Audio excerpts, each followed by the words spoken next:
Here we have episode 33 with the one and only Daniel Garcia. If you don't know who he is, which you should, he is a huge voice in magic in terms of creativity. In the last 10 years, he's shown himself in some great products and projects that he's created, but recently, in the last 4, 5, 6, 7, 8 years, he has been consulting for some of the top magicians like Dynamo and David Blaine. 2 nights ago, his second special aired for the first time, and you will see Daniel Garcia in it many times, talking, sharing, and just being a straight-up badass, helping out David with his crazy stunts and crazy magic. So you know who he is. Without further ado, here we are, episode 33 of Discourse in Magic, all about consulting with the one and only Daniel Garcia. Oh, and by the way, before I let you go, you should go to discourseinmagic.com/newsletter to join our newsletter. That is the one and only place where we get to hear exactly what you think about our episodes, about our guests, about our topics and everything. And more importantly, that is the place where you can get your voice heard about more of what you want to see and what you want to hear.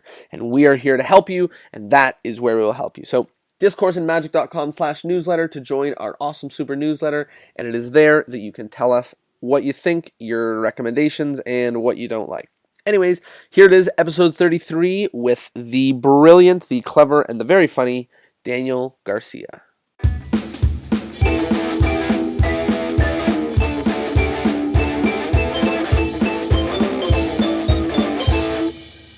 Hello, everybody, and welcome to Discourse in Magic. My name is Jonah. My name is Tyler. And we are here with the one, the only Daniel Garcia. How are you? I'm just doing my own sound effects.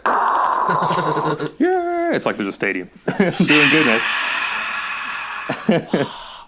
How are you? How's everything? Everything's going great, man. I'm enjoying a little bit of vacation, so that's awesome.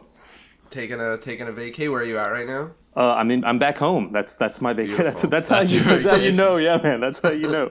That's whenever you get to spend time at home. I did some calculations with my girlfriend, and I think last year we tallied it up to 3 weeks in at home. So it was crazy. That's crazy. That's absurd. Yeah. Wow. So sometimes I travel for I have a tour for a month and a half, and I'm home for 3 or 4 days in it, and I'm like.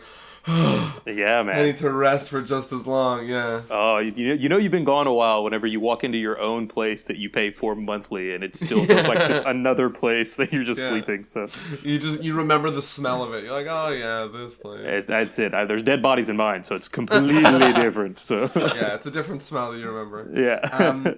So we actually met way back at Sorcerer's Safari the summer that you came up and joined us. Never heard of the place. Okay, so never mind. That wasn't. Yeah, man, that place is awesome. Yeah, and it's just been keeping going, and you should absolutely come back. This is our little, we're putting in some work. We're telling you, you should come back and join us. Man, I'll tell you just a little unsolicited, quick endorsement for Sorcerer Safari. Jesus, man, that place is amazing.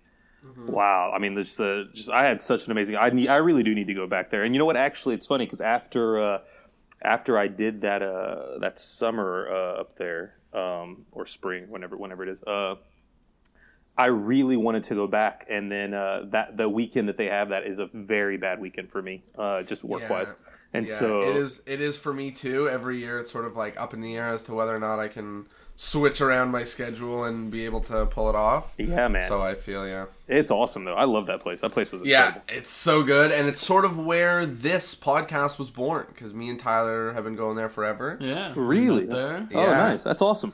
So this is the birth from Sorcerer's Safari, and then you were just recently at Browser Bash, which has also been starting up. Oh man, that was so fun. That was that was awesome too. Jesus, man, that was talk about a fun time. Man, you guys just have some good things going on up there in Canada. I'll tell you that. That's the two. Yeah, I'm kidding. Yeah, we got some fun things going on. So why don't you start us off and tell us a little bit about how you got into magic? Ooh. Man, sure, it's a long time since you heard that. This Jesus, bro. I got started a week ago, and There's just it was with YouTube. It's been hectic. Yeah, yeah, YouTube's and Google. On YouTube. It's just, oh man, I'm just telling you, it's just, and I'm a professional. I'm doing gigs, so. No, I got started when I was 5 years old. My parents weren't really like we didn't like, they weren't really big Magic fans, but I guess my dad did enjoy watching Magic when it came on television, but they didn't like, they weren't magicians by any means. And that's pretty much how it started. We would watch Copperfield. So when I was 5, and this is a memory that I still have, which is amazing to me. When I was 5, I was sitting down with my folks, and I was on the floor, and we're watching David Copperfield. And I turned to my dad, and I was like, I want to learn magic. I want to do magic. I want to do magic. And they were like, okay. And then my grandparents and them got me a magic kit that Christmas. And that was it, man. Yeah, that was it. Literally, that was it. That was the whole. That started the. There was no downtime. There was no. Yeah. From that moment on, man, it was like rocket fuel. Just boom. And I haven't thought about it until right now. Yeah. How long has it been? How many years I've been out? It's crazy. Yeah, I haven't done magic in so long. I started that one time. That was it. That was all. Yeah, man. No, that was it. That was it. That was what did it. That was. You know was what? The bug. It's very funny because my recipe is very similar. Magic sets, David Copperfield, and a little bit of Uncles, and that was my recipe. Yeah, man, that's so, you sounded like you just described some sort of summer movie. That was coming to the yeah, man, no, that's what it was. It was, and mine was the same thing. I had an uncle that did magic as well. There you go. And so he didn't really get me into it. He more of whenever he found out I was interested, he was like, "Oh, let me show you this." And he knew a couple. And actually, it's actually funny because I took him to. I was president of a convention out here in Texas, TAOM, and I invited him to come. And I was like, "Look, you need to just come. Just don't worry about registration, all that. I got you with that. Just show up so you can kind of see what's out there." And man, he's every time I see him now, it's just like, what else should I get? Should I get this? So he really digs awesome. It, man. It's awesome. It's awesome to see that go all the way around.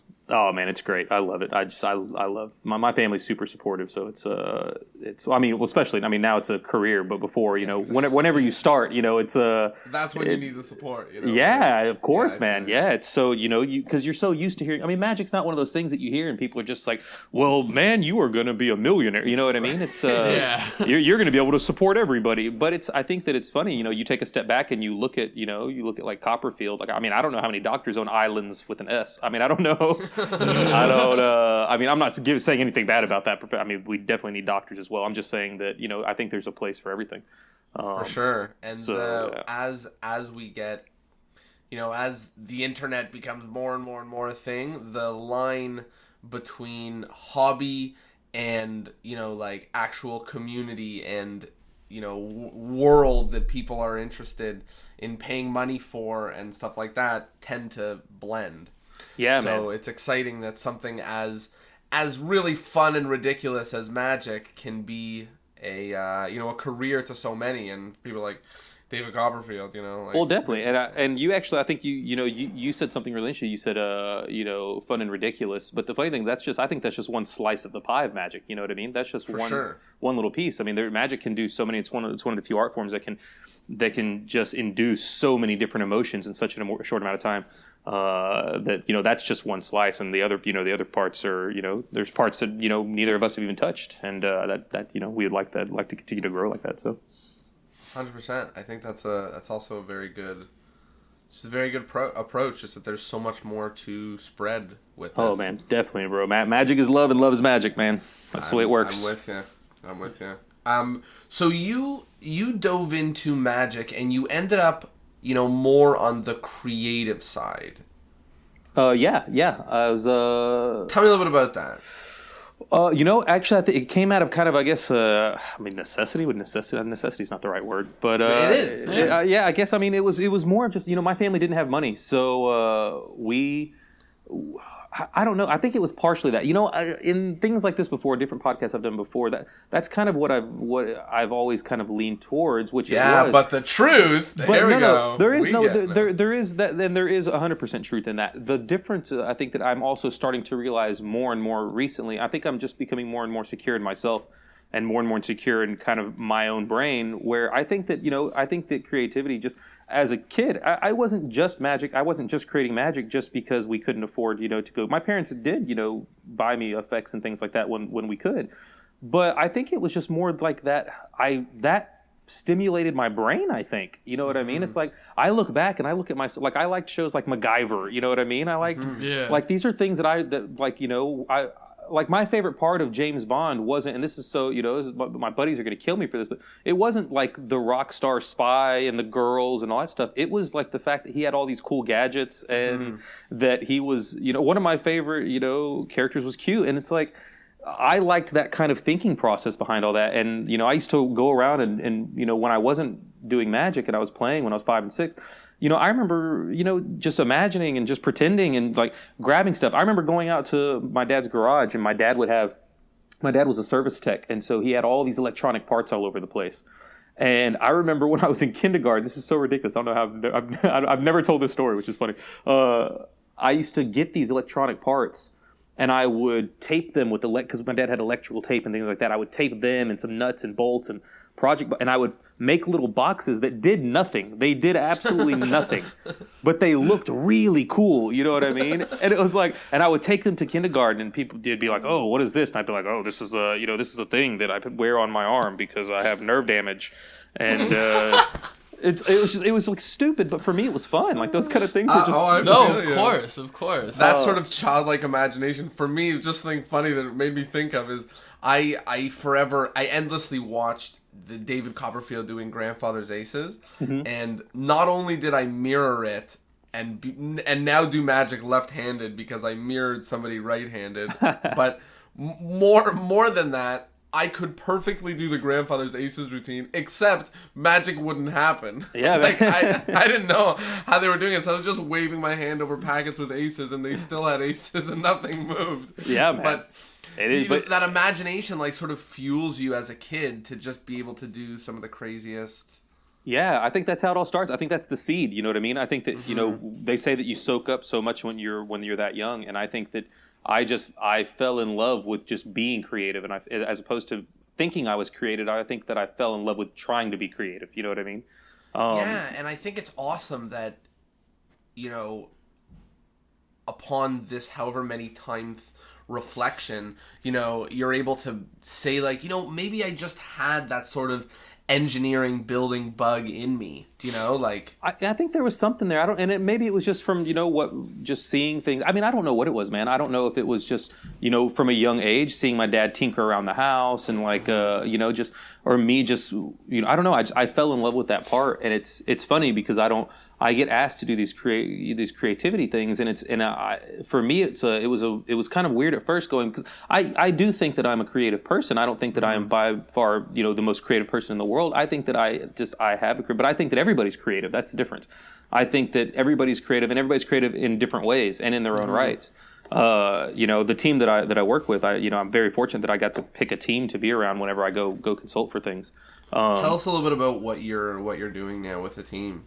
Well, what it is so I've been with Blaine for the past 8 years, and then I was a Dynamo's head consultant, and then I consult for Cyril as well. I mean, a lot of different guys. It's literally unbelievable. You consult for every single person who's showing their face. Anyone who's anybody you consult for. That's crazy. Well, thanks, man. I just think that it's a different. I think that you see a lot of people that say they're consultants.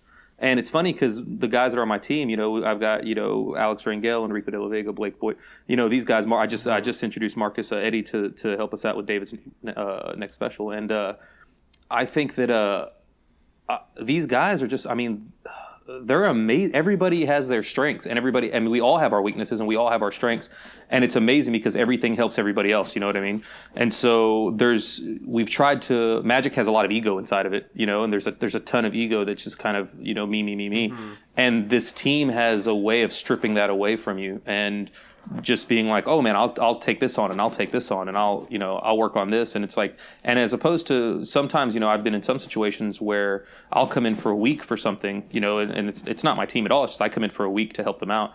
And you see this kind of ego driven, well, no, I'm going to work on this and I'm going to do that. Then with my guys and with us, It's more of just we're all working on it. You know what I mean? And somebody might have an idea and they'll go run off and go do it, but that doesn't mean that somebody else can't still work. You know what I mean? It's an actual team, which is amazing. I mean, and these guys are great. But we whenever we help each other when we can, Rico De La Vega helps out with and my girlfriend recently got involved, Lisa De La Vega as well. So she's been helping out with some of these as well. She's she adds, and I met her at a consulting gig. She was consulting as well. So. But it's fun, bro. I like it a lot. It's awesome. Yeah. You just get to travel around. You get to travel and see cultures and meet amazing people and hang out with incredible people, and you get to see all different types of life, from that kind of rock star side of life down to going through like a little village and just feeling like actual magic from people that are just welcoming you. You know what I mean? It's that range is so incredible. It's very, very lucky, and I'm lucky to have an awesome team to share that with. So yeah, I like hearing the different perspectives on creativity and working together, because I totally see the value in working with a team and having a group of people you can share and jam out with in an ego-free setting. But recently we did a interview with Matthew Beesh, who's sort of had the exact opposite approach to his creative stance, which was he only creates by himself, locked in a little room, and doesn't worry about the other influence of other people. And I just think that it's so interesting that two streams of magic that are both so powerful stem from completely different backgrounds. And it speaks to what you're saying, is everybody is creative in their own right. You can even see creative differences in magicians, and it creates a very healthy spread of styles of magic, which I love to see. I agree with you. And I have nothing against the way that Matthew works, and I think that you just nailed it with what I was trying to say, is that we are all different. And if Matthew's let's say Matthew was on the team, if that's how he creates, then I'm not going to ask Matthew to be around the table with us while we're trying to head off and come back in a couple days. Go do your thing, man. Go do your thing. It's not like I need you to leave the office, but go to the other room and go do what you need to do, or go to a coffee shop or whatever you need to do, and then come back. And if those ideas are something that we think that we're going to go with, that's the other big thing too, is a lot of people, the idea is right, the idea is wrong. And I know that people say there's no such thing as wrong ideas, but I think that there's ideas that are more perfect for that scenario, for certain scenarios. But, we learn to try and not, that doesn't always happen, but we learn to try and not say no. You know what I mean? Mm-hmm. We'll just keep ideas down. It's like good improv, Yeah, man. It's exactly. It's like good improv, and it's I have all my notebooks from every show I've ever done. And I keep them all. I keep every single piece of paper that I write ideas on, and I write notes down, and I have them all in my office. But it's like I might have an idea, and I just go, oh man, this is a really great idea. So I just write the idea down, not knowing what it's going to do or what it's going to be, but I might write that down. And then later on, let's say I'm doing a show, for Cyril in 2 years, and he's like, man, Garcia, I need I don't know why I said my name just like it was Garcia. That was so that was crazy. Garcia. I'm going to start calling myself that every now and then. Garcia. He might be Garcia. I need something with a straw, and then I go, oh man, I remember thinking of this with a straw, and then I go through my notebook and just go, oh yeah, here's this. What about this, and what about that? So it's you learn to kind of stay open to those type of things and how to be creative. I think being creative, you can learn to be creative. It's a muscle. You know what I mean? It's one of those things that I think that creativity spawns from different things, and I think that part of it is confidence, and I think that another part of it is comfort. With those around you. So if, like with Matthew in his instance, if he's not comfortable creating in front of people, if he's more comfortable by himself because he feels like he accepts his own ideas more, then maybe that's more powerful. You know what I mean? Where I know, like my buddy Marcus, I just brought him on, and the first 2 weeks he's an amazing creator, and the first 2 weeks was kind of rocky for him as far as I think that he just didn't feel like he could say his ideas and just get his ideas out real fast. You know what I mean? They were going to get judged. And I think once you have the confidence to just in your own ideas, and you have the comfort to express your ideas, then that creativity, you get into an environment where you just start popping off ideas no matter what they are. And because that idea might lead to something. I remember my buddy Alex one time said something about, he's like, man, I just got this visual of doing a bullet catch, but with a shotgun shell. And so you catch a little BB. Mm-hmm. And even though that was a ridiculous kind of statement that he said out of the blue, it started us down a path where it was like, all right, well, let's think about this. Let's explore this, this kind of avenue right now. Not saying that's the effect, but what if, that gets us thinking about, all right, a shotgun shell, that's funny. It is a bunch of BBs. Well, okay, what about BB out of the eye? All right, so what if he has, what if he takes a shotgun shell to the stomach, but there's no shot. You just see his clothes blow up, and it's, there's no scarring, no nothing. And then he starts popping out all these pellets out of his eyes and out of his ears. So it starts getting you on this ball rolling, and you just go, okay, well, that's kind of a crazy image. And then you start thinking of it as images, like slideshow images. Oh, this is what we try to do, at least, or what my team and I try to do is, you start thinking of it as this is a beautiful process, by the way. Like, this is very helpful. Oh man, I just think that this is an easy way to do it. Or for us at least, because now you can look at the images in your head and go, man, the image of a dude with his shirt, and sometimes I'll sketch it out. You know what I mean? So sometimes I'll see the image and I'll sketch the image out real quick, and it'll just be like, man, I wish I had something to show. I wish I had like things I could show you. I had an image of these guys, the guys from Fighting Gravity were asking, remember that group Fighting Gravity that did I think it was America's Got Talent or something like that. Mm-hmm. So they were asking for some ideas for some stuff, and I just had these ideas. I just started getting visuals, stills, like paintings. You know what I mean? Of guys walk like bowler hats walking, but no bodies, and rain just falling around them, so they look like. There was just, but the image to me was cool, so that gets you started on an idea. Do you know what I mean? Does that make sense? Is the coming up with images because you're thinking of magic for, mainly for like television, or is this just generally how you would be creative in coming up with a magical moment or effect, or just jiving with new ideas? I murder small goats is what I do. So that's what I sacrifice little animals, and then sure. What happens is I get this. It's like for one goat that's murdered, I get 3 effects. So, right. Really? and a delicious lunch. So this is delicious. I think this is just one way to do it. Like I'm a very visual person. You know what I mean? If I have an idea, I have to sketch my idea out just so I can see it. And with me sketching, I do as much as I can in my head first. And then I get to a point where my head, I reach like a boundary. And so then I start sketching. And once I start sketching, it starts opening new doors for me to think about. Another good thing I like to do, I was just explaining this to my girlfriend, actually. We were walking through the bookstore.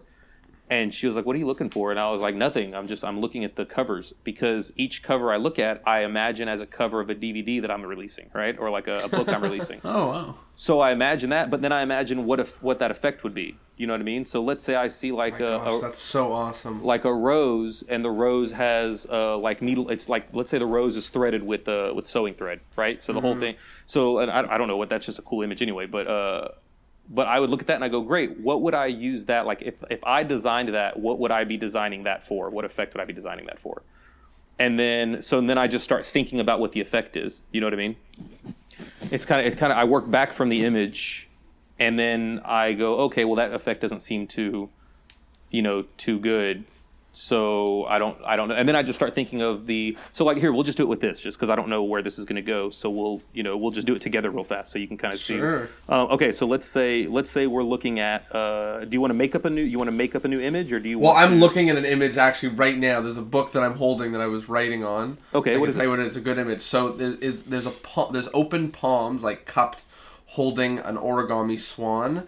And there's about 4 or 5 other origami swans, almost in like a rainbow, either falling away from the hand or falling into the hand. Yeah, that's awesome. Yeah, it's great. That's a beautiful image. So yeah, it's a real nice visual. So now we will work back from there, right? So I would say, okay, well, let's break this image down, right? So let's break this, because let's say this is good design. It's part of a book, right? So we think it's good design. That's why we settled on this. So now I want the effect to match the quality of this design, obviously. You know what I mean? So I just start breaking it down. So we have cupped hands, right? So the cupped hand, so obviously, he's going to be doing something. But, cupped hand could also hold water. So instead of going down the normal path where it's like, all right, I have a dollar bill. The obvious for me would be I have a dollar bill. It goes in my hand. I cut my hand. And when I open it, there's a swan. And now I can do multiplying bunnies, but with paper swans, right? So that's kind of like an obvious solution. So now I don't want to do the obvious solution, but I still write it down because that opens up a branch of new things. It almost like allows you to put it down and then veer off to another exactly. way. So get it out of my head and then open up that space, right? Mm-hmm. So now I go, okay, well, what else would be cool? Well, what about water? Like that's a perfect place to hold water, right? So what if I had a paper, a little Post-it note, and I took the Post-it note, and then I cupped the Post-it note and I just poured water all out of the Post-it note into my hand. And then as I laid the Post-it note down, you see the Post-it note fold up into a swan and is floating around. Now you have a cool visual, right? Mm-hmm. So now there's a cool visual of like this cool little thing. And now, okay, well, there's a bunch of other little swans. All right, so what do we do with that? Maybe it doesn't use water. Maybe the multiplying bunnies is a little too small. Maybe it's a diminishing or maybe it floats down into nothing and it vanishes. So I just keep writing all these ideas down and just go, all right, well, that's a cool thing for this, and then if nothing clicks, then I just leave it alone, and maybe something will click later. Do you know what I mean? Absolutely. One of the things that you said a couple of years ago, actually, up at Magic Camp, that I always thought was very funny is you were doing an elective on some sort of creating something, I don't remember exactly, and one of the things that you said was you were like, as soon as a magician has a great idea, they always go to cards. Yeah. I'm going to force a card, and then... And that has been, just that, like, sentence has been so guiding for me to go the other way when I'm trying to be creative. And I could hear it in the way that you were creating right now. Is you just say, and you said it, you were like, oh, Sponge Bunnies, like, that's the obvious path. Like, what's less obvious? Like, and just always going, the opposite direction at each fork in the road. And I think that that's a good way to be creative, like, think about... Put your finger on what the standard answer would be, and then say to yourself, what is an answer that is absolutely not the standard answer? Yeah, and actually to build on that, it's you said a very interesting thing. You said, to find yourself on the road and then to go the opposite way with a fork in the road. Well, I suggest that you take it a step further and imagine that there is no road. You're standing in a field, right? And yeah, maybe Sponge Bunnies is me looking forward, and that's the obvious, but I've got 360 degrees of somewhere to go. You can go anywhere. Do you know what I mean? I can go anywhere I want. And so I think that a lot of magicians think of the road, and I think that you're 100% on the right path, and I think that what you meant to say is exactly what I'm saying. Mm-hmm. I'm just suggesting that you open it up broader and don't think about a road. There is no road, you know what I mean? There is no spoon, mm-hmm. There is no box, Yeah. It's endless. It's 360 degrees it's a sphere in all directions. Instead of just thinking you can go and, just to the right, to the left, you can go up, you can go down, you can go diagonal. You can do anything. It's magic. Mm-hmm. Yeah, that's sort of been, I sort of create in two different streams. Like, I like the idea of it's anything, it's magic. And sometimes I'll just be playing with cards or handling a thing, and then I'll notice something cool method-wise, and then I want to play with that. But my preferred way is actually to not think about myself as a magician, but as a spectator of magic, and sort of try to go for, like, thinking about it empathically and what it would feel like to experience something. Yeah, man. I think that's something that a lot of magicians, I'll say a ton of magicians forget. Yeah, exactly. I think it's very important to try and make effects with the spectator's emotion in mind. Which I'm just wondering if you had any sort of tips on how you stay on track. Because I feel like a lot of your effects are very sort of on point with creating, whatever sensation you're going out to set out. So, the big thing is that I think that people, magicians, there's Kostya has a book. What is it? Think Like a Magician, right? He has that thing, Think Like a Magician. Mm-hmm. And I think it's very, very, I see what he's trying to say. I think that there's that and more. I think that you think like a magician, and then it should be comma, and think like a spectator. You know what I mean? You need to put yourself, magic is a connection, right? Magic there's a difference between people that are doing YouTube magic nowadays and people that are actually going out and performing. I'm not saying that YouTube isn't connecting on a certain level, because it is connecting on a certain level, and that's just because we as society are changing. You know what I mean?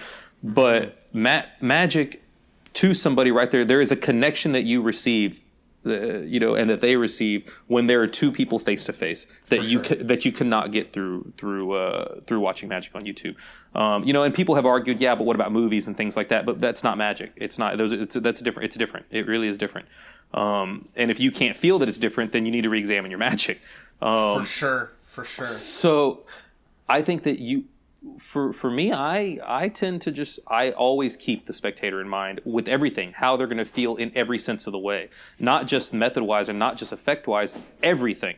I try to figure out I put myself in their shoes and go, okay, what are their brains doing at this exact moment, right? Mm-hmm. So instead of me putting this down to the left, and I know we're not going off of creativity right now, we're going more towards technique and execution, but and as opposed to me setting down something to the left, I try and see, I try to think, all right, well, why would I put this down to the left, and what's it going to do to them? Like, is this an unnecessary amount of energy that I'm using? Mm-hmm. And if it is a necessary amount of energy that I'm using, then they're going to notice it. Right. So I just need to figure out, how it is they think. And that's a very difficult thing to do in all aspects, because the person is ever changing. For right? Sure. And people, like some people are very engaged in what you're doing and they're going to follow each step like it's a logic puzzle. And then some people are going to as much as they pay attention, they're going to drift in and out and they might not, just an example as like a way of two different people might consume it. Exactly. And it's funny because magic is... It's people ask me what one of my favorite magic books are, and one of my favorite magic books is Carnegie, right? How to Win Friends and Influence People. And the reason it's one of my favorite books, and I consider it a magic book, is because it is a magic book. Magic is Garrett Thomas just came through town and he was talking about mime and how important you need to put the mime back into your magic, and that's, I think, one piece. The other thing that we need to start putting back into the magic is the connection that we have with that person as a man for me, as a woman for a woman magician. But just, I need to be a good person, just a good person at heart. And those people, if I run into an alpha male, if I'm performing and I run into a man, and his way of looking at this is completely different than the person that's next to him. For sure. So I can't have a complete all-around persona that just encompasses everything that I need to do. I need to be liquid. I need to modify myself. 100%. I need to raise my voice and talk to this man, stand up a little more straight when I'm talking to this guy, and then I need to drop my shoulders and kind of lean in and give softer eyes when I talk to the lady that's next to him on this side. You know what I mean? Because both of those characters will not. One will start bouncing off of, the aggressive might start bouncing off the girl, or maybe it won't. Maybe that's what she likes, and so maybe she connects with me more. So what you have to do is you have to look at your group and analyze your group, and all of this needs to be done within seconds. You walk up to your group, analyze your group, and then figure out how to start modifying yourself to reach that social equilibrium where everybody's kind of comfortable in this. That way it's no longer, hey, let me see these kind of tricks. It's now, let's have a good time together, And magic is unique in a way, in the sense that, when someone hires a magician for their event, it's not like them hiring like a violinist, they want someone who's going to really be able to mesh with each person personably, be able to intermingle the crowd, be able to, and more than half of those skills are people skills. The other half is maybe giving yourself something to do or to show or to, obviously engage in and obviously create a miracle, but you have to be able to be an engaging enough person. You need to be able to gauge how the different people around you are different and interact with them. So I 100% agree with, the value of understanding people. And it's so funny that you first mentioned that, sort of talking about magic on YouTube, how it's not the same as personal connection. And then you started to talk about something that was very similar to a guest that we just had on. We just had Daniel Fernandez, who is very big on YouTube. And it's funny because he was saying some very, very similar things that you were saying. He was talking about, opening to his audience with a compliment and being very positive and talking to them for minutes before the camera even goes on to try to, get human connection between them, with them, and all of that stuff, so that when what is captured on camera is as close to that, as being there in that authentic human emotion as possible. Obviously, watching it on camera versus seeing magic in front of you is very different, and video editing to make, great music and stuff like that. But just to say that the strategies of connecting with people and the importance of connecting with people throughout your magic, is true across the board. Yeah, man. I mean, I do agree with that. I think that the way of getting there, the technique of getting there might be different. But I think that they both, there's merit in both of them. I think for some reason there's guys that are kind of separated between this whole YouTube thing and between seeing Magic live. I just think that there's room for both of them. Just let that go its own way. Maybe you may not consider it magic, but what if it does magic for somebody? What if it makes them feel a certain way? And that's what we're trying to accomplish in our magic, is a certain feeling and a connection. So what if that does connect with somebody, and what if it does make them feel a certain way? Well, I can't strip that from them. And like you said at the beginning, it's not just about magic being silly and fun. It's not just about... It can be twisted and turned and formed to produce such a wide array of emotions, from just asking questions to being... Yeah, and not just an array of emotions in terms of, what the specific effect can accomplish, but it's all... dependent on the spectator, right? And that's such an interesting idea that I never thought about. I always thought, what would a spectator feel when they see this trick? But I always had an intention. What do I want to make someone feel? But I think it's really important, after hearing you talk for a little bit, that it's important to think, what could a spectator feel? What are the range of possible, emotional responses to my magic? Definitely. Well, you can look, it's a dance is what it is, without me, there is no this, and without you, there is no me. So, it's a dance that you have to play. And for me personally, I have to know kind of the state that this person's in, and see if I can, manipulate's the wrong word, but see if I can, guide them and, gently take their hand and bring them down a path with me, so to get them comfortable and to get them, used to this kind of zone that I want them to be in, and this kind of way that I'm, trying, this atmosphere in this universe that I'm kind of trying to live in at that moment, And when I accomplish that, then that's a win for me. It's like, I was given 2 amazing compliments within the past couple months. And it's... Well, aren't you special? But that's the amazing thing, though, man. I think that we all forget how strong those things are. Just a random compliment is something for sure. Sometimes it resonates forever. Man, it will just change somebody, and it's something I try to do. I try to do it all the time, and when I remember, I'm just like, man, I really do need to kind of start getting in the habit of this, because it is a genuine compliment. You are giving genuine compliments, and that genuine compliment can make somebody's day, and those, it's like little pieces of magic, But I had these 2 things, and one of them was at the Browsers Bash. I was talking, and I got done. I can't remember what exactly I did. I don't remember, but Lee came up to me. Lee Ashers, for the guys that are there, I'm sure your listeners know. We had him already. Yeah. All right, perfect. So that guy, he comes up to me. He goes, man, I just want to tell you something that Jeff told me. And I was like, yeah, what's up? He goes, he just came up to me, and he put his arm around me, and he looked at you, and then he looked at me, and he goes, thank you for having Garcia here. And Lee was like, yeah, no worries. And then he said, he doesn't even have to do anything. All he has to do is just stand up there and just talk to these people, and everybody's having a good time. It's true. Everyone was engulfed. I remember we were eyes glued to what you were saying up on stage. Oh man, see that, but that for me, that makes me feel that makes me feel amazing, man. Because that's what I'm trying to accomplish. You know what I mean? And that's what I want. Is I just want everybody to kind of be in this kind of unison, kind of be in unison and be in this one kind of bubble together. You know what I mean? And so when I heard that, it touched me. It really did. It touched my heart. And it reminded me of, it was a few months before that I was in New York, and I was very lucky to be able to kind of go out and start doing magic for myself. After working on the TV show, I would go out at night and go kind of bar hop and do magic and discuss magic and theory and things like that. And I hadn't been able to really do that in a while. And I was talking, to my friends, and we're all standing around, and this group comes in, and I just decide I'm gonna go. This is the group that I'm gonna go.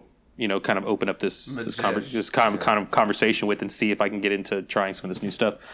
And one of these guys is just a really big alpha male, man, and he's just huge. This dude's just a building with hair. He's just just there, man, and you can tell that he knows that he is the ish, and so man, I worked this guy, and I really just made obvious. Excuse me. I really made obvious that I wasn't a threat, and just kind of got him in on my side. And I probably sat there and hung out with those people for probably 20 or 30 minutes. And at the end of me hanging out with this group, and my friends are over there now too, because we all kind of merged together now. And this guy, in front of everybody, he didn't even pull me aside. In front of everybody, he just goes, man, and he just wrapped his arms around me and just gave me the biggest hug. And he leaned down and he goes, man, you really just kind of taught me about life tonight. And for me, that was just like, I was like, my brain exploded. I was like, man, that's why we want to do magic, for that right there. You know what I mean? Like that's what it's about. 100%. And I think that, you know, for a lot of people that are in magic, there are moments, you know, like it's tough, the beginning phases of magic when you just start, because people are being nice to you. Sometimes people are having, you know, really powerful reactions, but most of the time it's sort of middle of the ground reactions, people sort of patting you on the head for your small child card trick. And then that first time where somebody appreciates the real change in feeling and emotion, you know, of a group, or even of just them as a person, it changes the way that I feel that magicians view what they do, you know? And one of those things is being able to put, I don't know if we said it exactly like this yet, but just another way to put it is, you know, we are, as magicians, we practice bringing people to a certain mood, in a certain state, in a certain manner, you know? And obviously it's a little bit different based on the group, but we know when we're in it, you know? We know when our audience, when everything's hitting the way that it should, and everyone's attentive the way that they should, and all the moments are going right.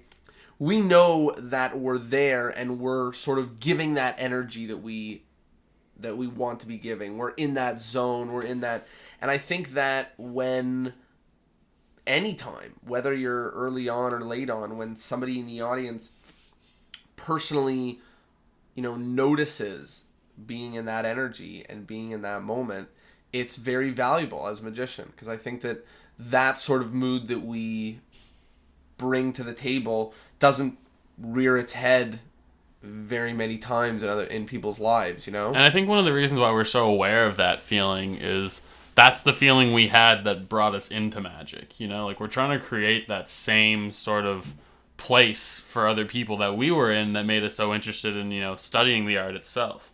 Yeah, man, I'm with you. I'm with you 100%. Actually, that's just. I mean, it just comes down to that. It comes down to us feeling that certain way and wanting to give that feeling back. You know what I mean? Mm-hmm. 100%. It's a great feeling when, you know, like I appreciate magic obviously in a different light, but every once in a while, you know, I'll bump into a magician who shows me something and I'm just, you know, 8 years old again, just gleeful. Like, what did I just see? Yeah, man. It's, you know, it's funny because we get lost. We change. Once you start getting kind of deep into magic, your brain starts changing to where it's very hard for you to kind of experience just that little moment of astonishment again. You know what I mean? Because your brain goes into that analytical mode. As soon as something happens, your brain just kicks into analytical mode. You know what I mean? And it's like, oh, this, and this, and it's really nice to see. You know, I just went and saw Delgadio's show, you know, out in L.A. And man, I'll tell you what, it's. I wish I would have been able to see it. Jesus, man, that dude is just. It's incredible. Like what he made those people feel, and like that whole thing. It was more than magic. It was amazing, man. He gets it. He understands it. You know, he understands it. He gets it, and he's 10 steps ahead of me, and it's a beautiful thing. And there was a moment in that show when I literally went, like I gasped, and I haven't gasped at something in a long time, and it sucks because I felt that moment for, you know, it's a beautiful struggle because I felt that moment for, you know, a quarter of a second. right. And then my brain just immediately stripped it away from me, right? It immediately analyzed it without me wanting it to do it. For sure. It immediately analyzed it and broke the situation down within that other, that other 3/4 of a second. It analyzed, broke everything down. But I felt that 1/4 of a second. I actually felt that somebody died. I know I just heard somebody die. Somebody just fell down. Are you talking about in here? Oh yeah, I definitely just heard somebody. No, okay. a door just closed in a nearby room. All right, I'm just saying. I know you killed somebody. One of you guys just killed the other one. Nobody died. It was you guys. It was like, evidently Delgado is a sensitive subject. So, so yeah, man. It was amazing to be able to experience that for a second. But that was it for me on that one kind of. That one level. That show was amazing on 20 other different levels. For sure. But that was for me that was one of the things, just specifically for me, that was one of the moments that I really, really enjoyed for that part of my brain. The other parts was completely different, and his just message for the whole show and all that, and kind of for magic. But yeah, man, it's endless. The possibilities are endless. That's not the first time I've heard that about the Delgado show. A lot of these big names that we talk to are like, "Have you seen Delgado? Because you gotta go do that." So it's incredible. Jesus, it was. Jesus, man, that show was awesome, awesome. Where are some of the best places or the most exciting projects that Magic has brought you to? Oh, the most exciting places or projects? Places or projects. Man, I don't know. I mean, every one of them is awesome. That's the greatest thing about this kind of consulting thing. I can't look. They're all tough in their own right, but I mean, there's so much amazingness that comes from them. It's man, it's just. I'm very fortunate. I've been able to travel a lot of places and go to a lot of things. And like I said, I think the biggest thing, I know I'm giving you a broad answer, but it's very hard for me to pinpoint specifics. I mean. Obviously, Hawaii, because that's where I met my girlfriend, and that was just a very special place. But man, every one of those, you get to being a consultant and being this specific kind of consultant. Because I know we touched on it earlier, where there's a thing where I guess guys just think if you use a version of their effect, you're now a consultant, but. Right. Which is fine, and if that's what they want to say, that's cool. I just want them to come in and just spend a day actually being a consultant and see how much different it actually is. You know what I mean? You wouldn't put it on your website so easily if you knew everything that was involved. For sure.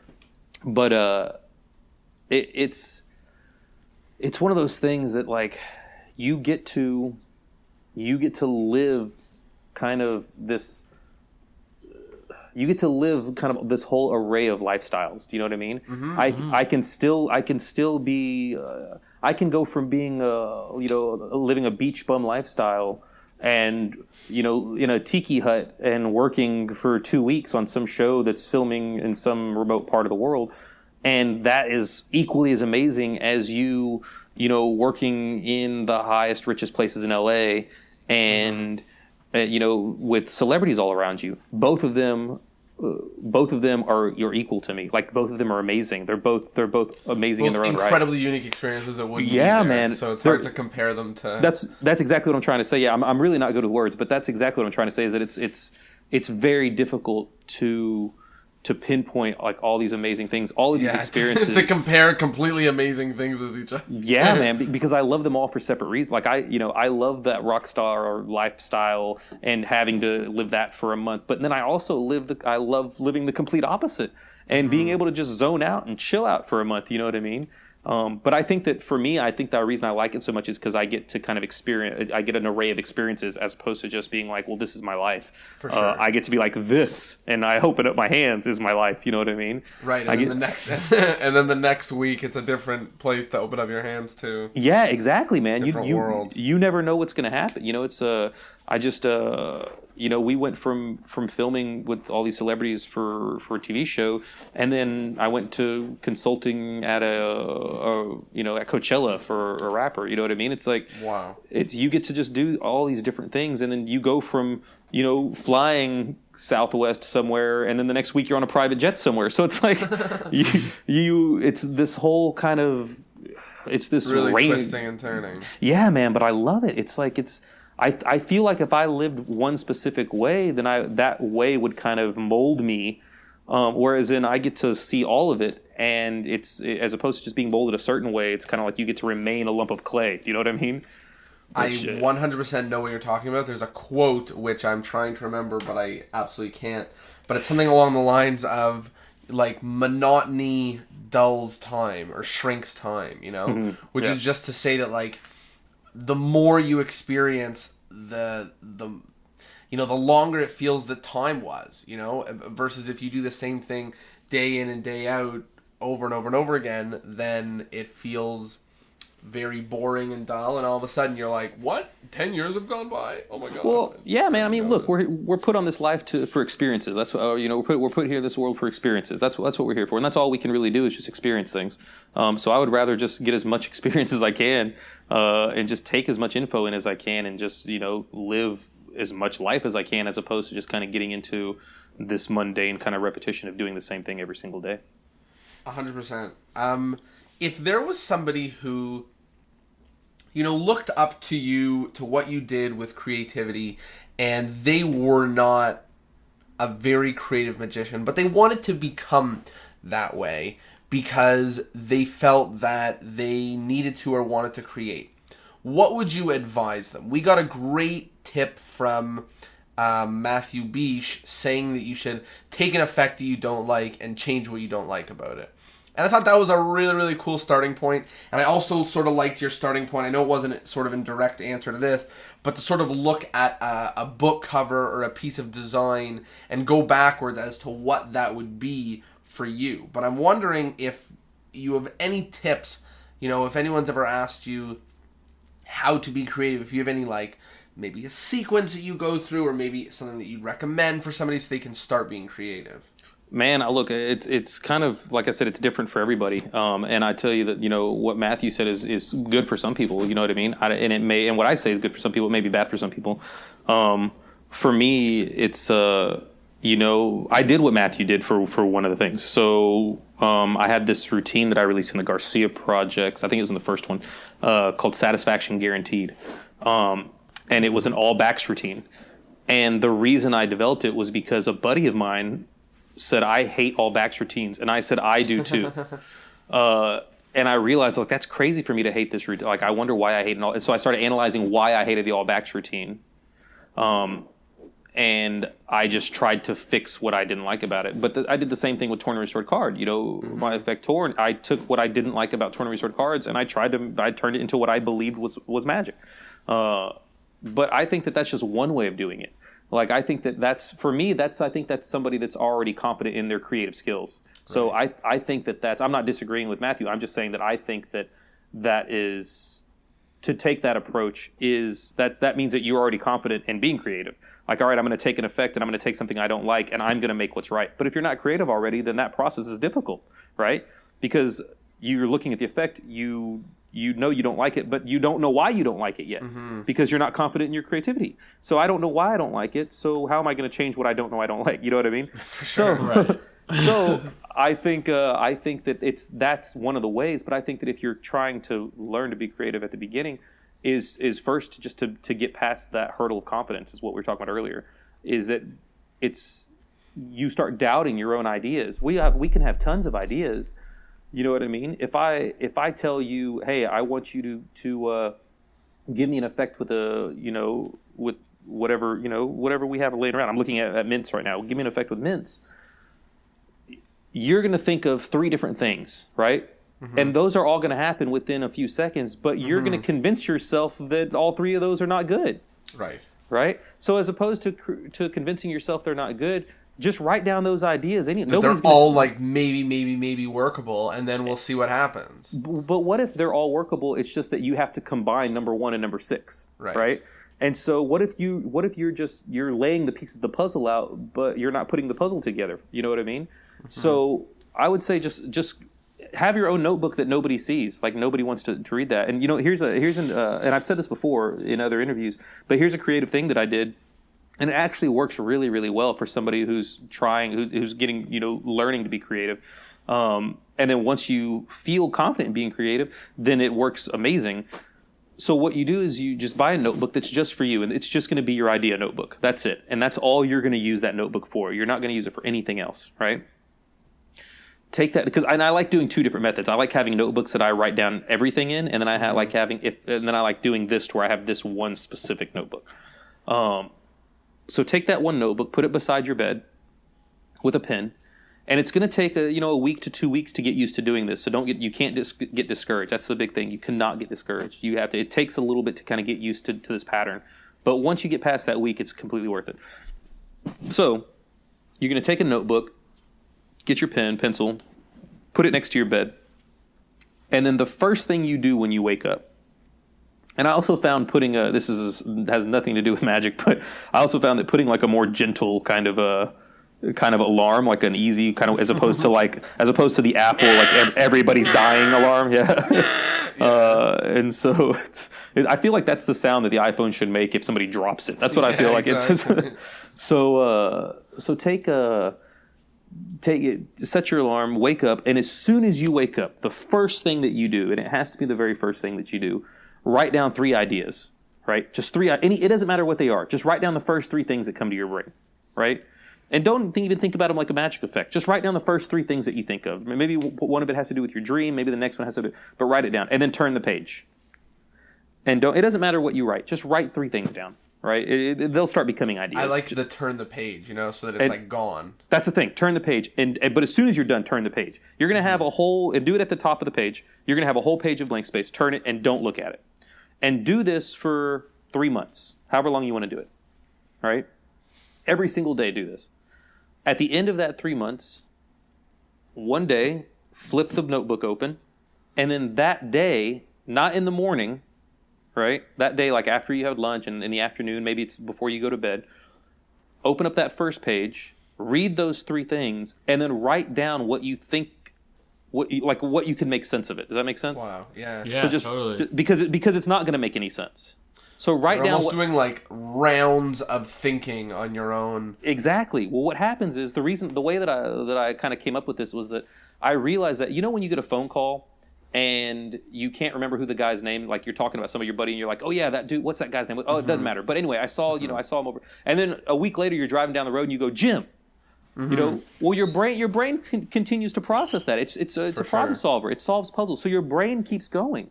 So if by you just stopping it, you let your brain kind of go, well, then whenever you flip the page and you go back, your brain kind of reboots. You start thinking about it, but then you start filling in these weird gaps, right? Because your brain doesn't really know what it was talking about. So it's starting to fill. It tries to put puzzles together. So you just start writing down the rest of the page on what comes out of those 3, and then you turn that. And then you do the next day, you do the next one. And you only do one a day. That's it. Just leave it one day. Do the next one. And at the very end, you're going to have this book. And then you're going to start all over again at the end of it. So now you've spent a year just thinking, right? You've just spent a year on just that one thing of just thinking. And now you just go in and just start reading everything you wrote from the beginning. And now you've got a whole gallery of whatever that is. Man, you can use it for so much stuff, though, because you're not just creating effects, you're creating ideas, and you're creating visions, you're creating visuals, you're creating things, yeah. Yeah, man, and it blossoms you. Like, it makes you open up because nobody's critiquing it. It's just for you. It's you start learning a lot about yourself and kind of your thought pattern and like what you want to create and how to create. It's amazing, bro. I've been just to talk about something very similar, but I recently was recommended something called the 5-minute journal. Have you ever heard of it? Oh yeah, man, it's awesome. Yeah, so I've been using it, and it's just for people that haven't. It's a journal that's got the same 3 questions in the morning and 2 questions at night, and you do it every day. And the questions in the morning are, what am I grateful for? What would make today awesome? And a personal mantra or something. Maybe I'm saying it wrong, but that's it. And then in the evening, it's what was great about today, 3 things, and then what would have made today better. And you know what? The power of my morning and evening times, just because, that's when you have been, when you're just about to go to sleep, it's when the weight of the day fades away. And same as in the morning, like there hasn't been a day yet. Your mind is still like fresh, and you're very quick in your thinking in the morning. And just for me, I've been using that that 5-minute journal for about 6 months now, and it's been awesome. And I would just recommend anybody, any type of morning writing, very quick. Write something quick and then don't even look at it. And look at it later. But to me, it's just been very, very valuable, and I found that to take seconds, if not moments, maybe a minute or two to do writing in the morning, and no longer than that, And I don't even think this morning. I don't think it took longer than a minute and a half, and it's just been really valuable. So it's awesome that you say that. How great the morning time is to come up with ideas, and I'm definitely going to play with this. Yeah, man, it's I'll tell you what, it really is a powerful thing. It's and then the other thing too is just to get kind of your foundations of my text just came out. Your foundations of magic. Like, sure. I think a lot of people just try to be creative, but they just don't understand magic. And so you do need to know your options, Yeah, man. I mean, well, I think that I think people need to take some time to, the problem with kind of everybody learning magic on YouTube is that if you're learning magic the wrong way from people who learned it the wrong way from people who learned it the wrong way. It's like third-hand magic. Yeah, and it's not, and so you're getting a lot of visuals. Right, and you're getting a lot of that's not possible in the camera. You get those visuals, but you're not getting any actual magic. You're just getting you're getting a puzzle. I don't know how that just changed from that to that, or I don't know how that just appeared. You know what I mean? Exactly. Yeah. So you need to actually understand. Get some fundamentals. Go read some magic books. Learn actual. Read actual magic books. It's like, I know that a lot of people kind of they associate me with kind of that online kind of boom of magic. But I was doing magic since I was 5 years old. I have I read the whole complete Tarbell set. Amateur Magician's Handbook and all these different books that were classics. Those are all the books that I really loved and that tried to kind of mold me, that I wanted to mold me. You know what I mean? Start actually learning. But I think that once you learn that and you combine that with creativity, man, you can do anything you want. For sure. If you've got the good basis and you have the drive to be creative, you can reach a lot of places. One thing that came up that this sort of really makes me think of is one of the topics that came up over and over again in the chatting about being creative is purpose, and sometimes why you're being creative really helps move along the process in a way that it should be, in the sense that, like, being creative in hopes that you're going to make a product in hopes to sell it produces something very different than being creative because you see a flaw in a method, or maybe because you see an opportunity for something. So aside from now, where sort of your purpose is more tied to your work, you're not being creative for I guess it is a little bit for your own sake, but it's mostly to help move along where you're advising. But before you were doing that, what was your purpose for being creative? Just the pure fun of, magic engineering and engineering a new type of moment? Or did it have something to do with, maybe you were thinking about the market? I know that that's very common. Maybe were you thinking about stuff that you wanted to have for certain people that didn't exist? Actually, I think it was just kind of a big mishmash of all that. You know what I mean? Yeah. It was just a big melting pot of that, because it's not. When I first started creating when I was very, very young, and I still actually remember, and it's really crazy that I'm just now putting this together right now. That it was actually, I was watching a VHS. It was an A1 multimedia VHS, I believe that it was. Yeah, and it was Frank Garcia. Which is crazy that it was Garcia. Yeah, really. And maybe that's why it stuck now for so long. But he said he did an effect. And in effect, he goes, I created this effect when I was 16, or so. It was some age like that, right? And he goes, or this was the very first. I think he said this was the very first magic trick I ever created. I think that's exactly what he said. This is the very first magic trick I ever created. And that sentence made a little light go off in my head, and it made me go, I can create my own magic? I can create, yeah. And that's when I started going, and I still remember what it was today. I immediately, that day, and I think I was probably, I'll say I was maybe around 11 or 12, something like that, maybe a little younger. Yeah, I think I was probably a little bit younger. I remember I started playing around instantly with a version of and it was before the Asher Twist, but it was what you would kind of know as the Asher Twist now. Mm-hmm. I started playing with a version of that. It wasn't the Asher Twist by any means, but it was it used kind of a half pass as you spread the cards real fast, right? But I remember I started playing with it, and like after a couple of days, I just stopped, And then it started kind of picking up more, where I started realizing after that I could actually change things for me, because some things I didn't really like about what I was doing. So then I started changing things for me, and it was like, oh, great, I really like this this routine. I would never do this. I wouldn't do it this way, and I wouldn't do this. You know what I mean? Mm-hmm. So I started changing that, and then it got to the point where I was like, man, I really just want to do my own thing. I really want to. I want to do something for me. I want to come up with something just that that I would do. Yeah. That I am just doing, but just me. Nobody else is doing this. It's just me doing this. And then I started kind of thinking like that. But then it started branching into everything. So I started doing all those all at the same time. You know what I mean? Mm-hmm. So I've never really specifically, with the exception of maybe one effect. I never have really created just to release something. You know what I mean? It was all kind of for your own personal. Yeah, it was all kind of for my own personal thing. I mean, I'm trying to think if there was any of them where I was just like, oh yeah, I definitely, this is something that I want to. You had a very interesting situation with the Ultra Gaff deck, which is I think valuable to bring up, because one of the things that came up a lot in the talks of creativity is that often limitations help encourage creativity.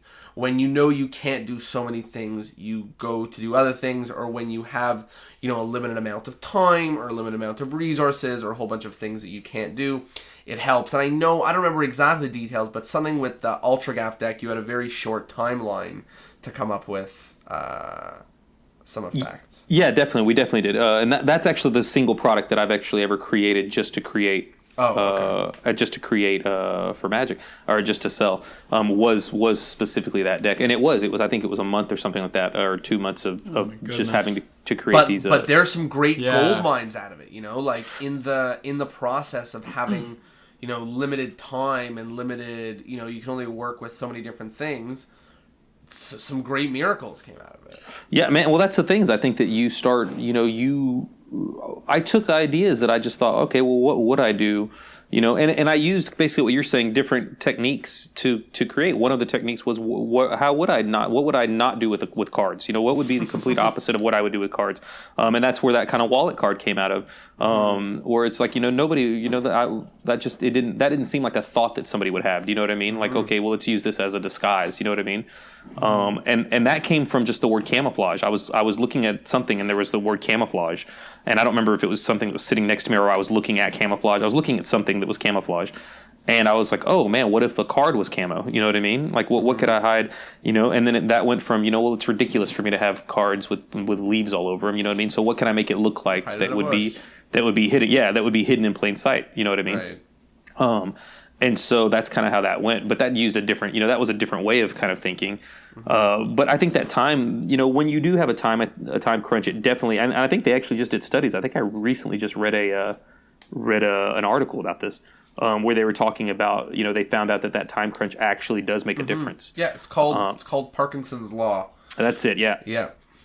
Yep. That is it. Very interesting, and I use it all the time. Like people talk about, when you have an assignment to do for like class back in the day, when a teacher gives you 3 weeks to do it, you do it in the last 4 days. When a teacher gives you 4 days to do it, you do it in the last day. So you're like, how long does this thing really take? Yeah. And a lot of the information is even saying that some of the work, like the work they're able to do in that time, is much more focused and much more refined and often better, even though it took less time, which is crazy that like someone wrote a book and it took them a year to write, and someone wrote a book and it took them 2 months to write, and those speak nothing about the quality.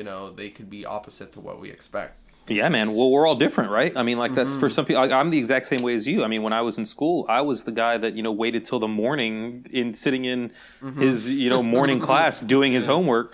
Borrowing a pencil. Yeah, and it had nothing to do with me, I guess maybe part of it was being lazy at the time. But you were at home doing magic. But I also knew, I was also confident that I could do something like that. And my girl gets onto me all the time.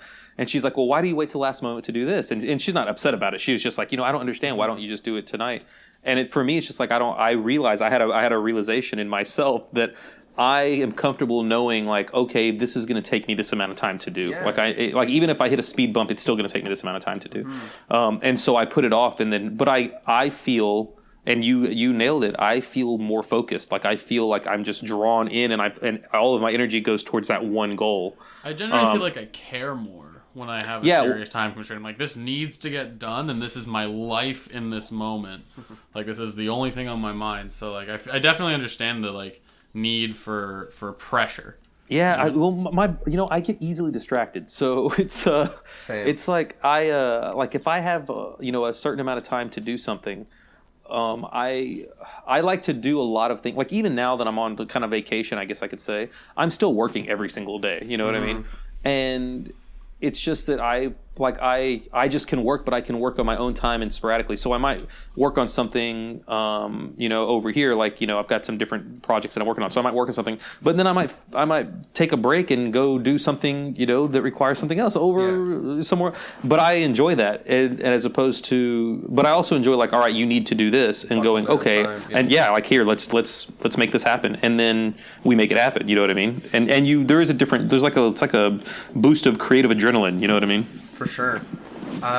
So one of the things that we do when we get to the end of the episode is we all make out. So lean in. No, I'm kidding. One of the things that we do is we talk about something that came up in this conversation that we think is either particularly valuable to other people or something that we thought was a very important takeaway from ourselves, or even just a reminder of something that we didn't really think of. And so we just go around one at a time and just mention something from the conversation.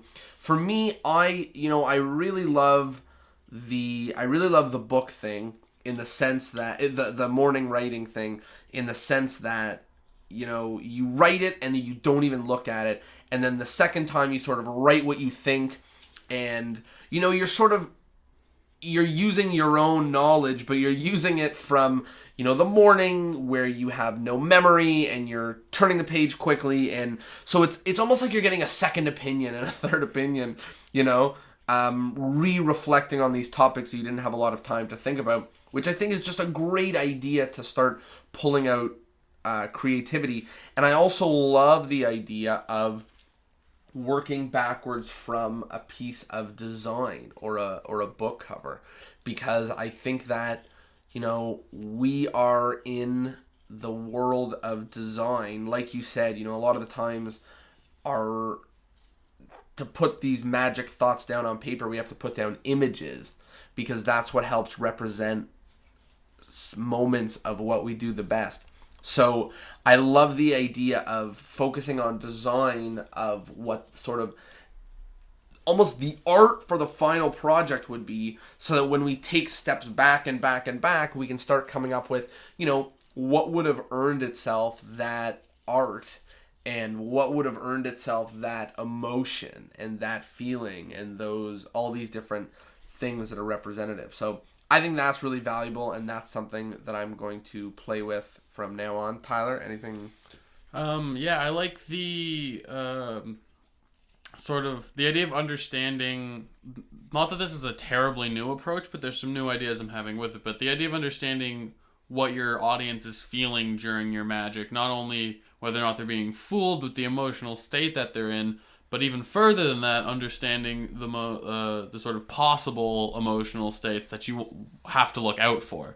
So you can have an intended place that you want to bring somebody, like a certain state of mind you want to get them to, but you also have to know what pitfalls there might be, what other routes they might take depending on their personality, and adjust your performance based on that. So I think that's a super interesting little idea that I've never really thought about before. What about you, Daniel? Anything you want to reiterate or share? Man, I learned that I love grape popsicles. I think that's delicious. What else did I learn? No, just for me, I mean, it's just great being able to talk to you guys. To be honest with you,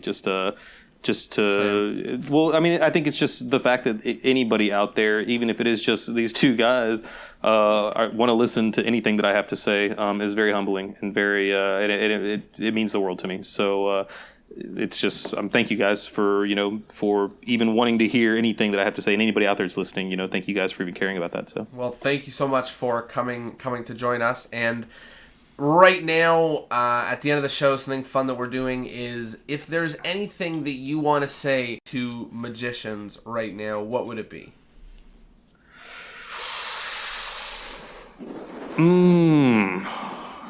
Man, what's And we've had a lot of people say stuff that are very, I don't want to say negative, but almost like a word of warning of what not to do. But we've also had people just be very, positive about things in the future. We've had some people give very specific tips, and we've had people give some fluffy stuff and just say, very nice stuff. So, man, I mean, to be honest with you, I don't know, man. I think that if anybody wanted to listen, I kind of try to, my cousin's been saying a thing recently that I really like, and just he's been saying, turn down the noise and turn up the love, and I really, really, really dig that, and I just think, I just think that it's.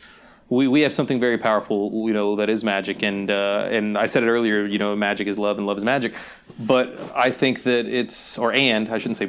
I think that we forget that. We forget why we got into magic, and we forget that kind of feeling, and we kind of get lost along the way, in its own little crazy life, So I think that if we just, we call it a brotherhood, and I think that's a very strong thing, and magicians, we have something very special, and I think that we should protect that, and let's keep that ish rolling. Absolutely, and I think it's so awesome. I always think about this, but I think it's so awesome that no matter what kind of magician you are, big or small, old or young, like whatever it is, what we get out of magic is so rooted in enjoying our audience enjoy magic that it's such a positive thing that we're all banding together as magicians to help come up with the best ways to give our audiences, awesome feelings of magic. And we're working together, and we're taking advice from each other, and we're sharing, and we're everything. And the sole purpose of it all is to just deliver this great moment for our audience. And that's, the thing that binds us all. And I think it's so beautiful. It's so positive that we're all in it trying to produce the same moments that got us all here in the first place. Yeah, man. Let's just be good to one another, right? Exactly. I feel it. Anyways, thank you so much. Thank you for the awesome interview. We had an absolute blast. Thank you guys, man. And of course, thank you all at home for listening in and enjoying this bonus episode. And other than that, we will see you all next week. Thank you so much for tuning in to Discourse in Magic. Take care.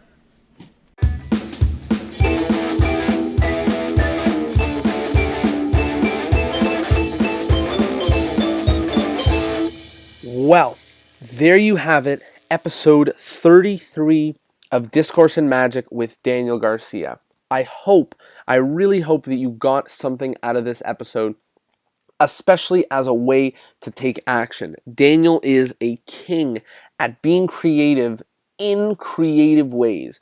So he's creative because he's great with time constraints.